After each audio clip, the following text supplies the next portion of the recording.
और वो कितनी भी कोशिश करे उससे कोई फर्क नहीं पड़ने वाला है।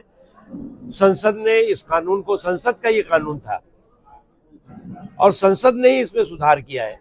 ये कोई जो है वो आसमानी जो है वो किताब नहीं थी, बल्कि जमीन का कानून था। अब कुछ लोग जो है इसको जो है वो ऐसा बना दिया कि आसमानी किताब है, इसको आप छू नहीं सकते, इसको टच नहीं कर सकते, टच मी नॉट। वो उनके जो ये सुरूर और गुरूर है वो चकनाचूर हो गया। और भारतीय जनता पार्टी के 46वें स्थापना दिवस के कार्यक्रम में मुख्य अतिथि के तौर पर रामपुर पहुंचे पूर्व केंद्रीय मंत्री मुख्तार अब्बास नकवी ने सबसे पहले पंडित दीनदयाल उपाध्याय की मूर्ति पर पुष्पांजलि अर्पित की। उसके बाद भारतीय जनता पार्टी के जिला कार्यालय पर कार्यक्रम को संबोधित किया। उनके साथ भाजपा के कई दिग्गज नेता और कार्यकर्ता उपस्थित रहे। उसी दौरान मीडिया से बात करते हुए मुख्तार अब्बास नकवी ने वक्फ संशोधन बिल का भी समर्थन किया। उन्होंने कहा कि वक्फ संशोधन कानून धार्मिक आस्था के संरक्षण, प्रशासनिक व्यवस्था के सुधार से भरपूर है। कुछ लोग इसमें भ्रम फैला रहे हैं कि ये आसमानी किताब का कानून है।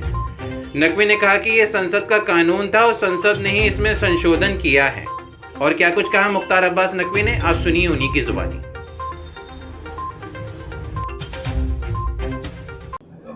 देखिए, आज भारतीय जनता पार्टी का स्थापना दिवस है और इस अवसर पर पूरे देश में पार्टी के कार्यकर्ता पूरे उत्साह के साथ, उमंग के साथ, जोश के साथ, जुनून के साथ पार्टी को आगे बढ़ाने के संकल्प के साथ अलग अलग जगहों पे काम कर रहे हैं, उत्सव मना रहे हैं। और इस दौरान अगर देखें तो मोदी जी के नेतृत्व में, उससे पहले अटल जी के नेतृत्व में भारतीय जनता पार्टी या उससे पहले जनसंघ ने जो भी संकल्प लिए थे, उन संकल्पों को धीरे धीरे पार्टी मजबूती के साथ पूरा करते हुए आगे बढ़ रही है। हमारा संकल्प था कि जहां हुए बलिदान मुखर्जी वो कश्मीर हमारा है, 370 का खात्मा हुआ। जो पीड़ित प्रताड़ित अल्पसंख्यक बांग्लादेश, पाकिस्तान, अफगानिस्तान में थे, उनको नागरिकता देने के लिए सीए का विषय हुआ।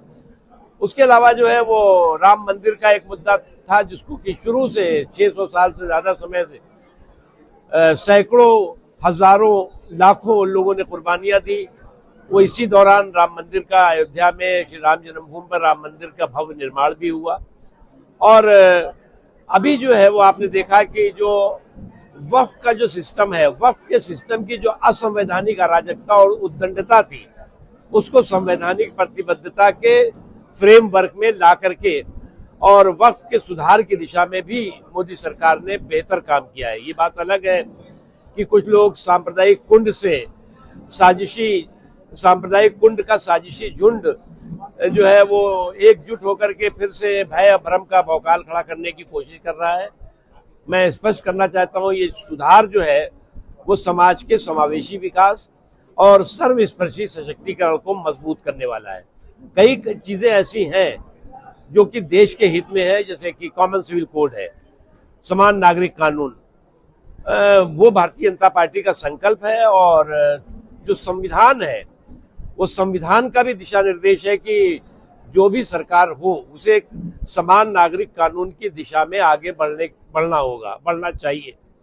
तो अभी जो है वो सितारों के आगे जहां और भी है, अभी वक्त के इम्तिहान और भी है। तो अभी आने वाले दिनों में जो है वो कई देश के हित में, राष्ट्र के निर्माण के हित में कई और सुधार होने हैं, कई और महत्वपूर्ण फैसले होने हैं।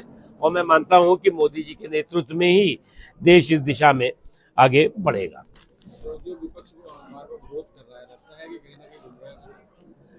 देखिए, जो लोग, मैंने कहा ना कि जो सांप्रदायिक कुंड का ये साजिशी झुंड जो है वो हर संवैधानिक सुधार पर सांप्रदायिक वार करने का हिस्ट्री चीटर है, हो गया है।